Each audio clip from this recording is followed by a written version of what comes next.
పొద్దుగాల అలుకు జల్లుదామని తలుపు తీసిన పానం జల్లు మన్నది. ఏం సలి మరి ఇంటి ముంగట గేటు కూడా కనిపించలే.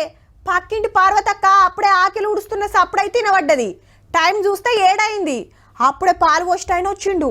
దెబ్బ దెబ్బ మొహం గడిగి ఇంత ఉడుకుడుకు షాయి తాగితే గాని పానం నిమ్మలంగాలే. గప్పుడు పని మీద పడ్డా. నిన్నయాల చాలా మందికి గిట్లనే అనిపించచ్చు. షిమ్మ చీకట్ల మినుగురు పురుగులు తిరిగినట్టే ఉన్నది. సడక్ మీద ఇండ్ల నడుమ ఎటు చూసినా మంచే. బొంతలు లెక్కనే పట్టింది. దగ్గరకొచ్చేదాకా ముంగటేమున్నది తెలుస్తలేదు. పొద్దుగాల 7 దాటినా బండ్లు లైట్లు వేసుకొని తిరగాల్సిందే.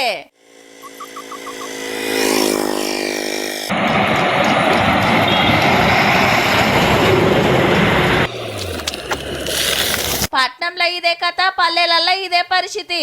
తెలంగాణలున్నామా ఊటీలున్నామా అనిపిస్తుండొచ్చు. ఉత్తరంకెళ్ళి చల్లటి గాలులు ఇటు దోలుతుండే వరకు చలి పెరుగుతుంది, మంచు పడుతుంది. మబ్బుల పనులు చేసుకుంటోళ్లకు, ఆఫీసులకు పోతోళ్లకు, బడిపోరలకు తిప్పలే. వాకింగ్లకు పోతోళ్ళు ఆల్చంగానే ఇంట్లోకెళ్ళి బయటికి వస్తున్నారు.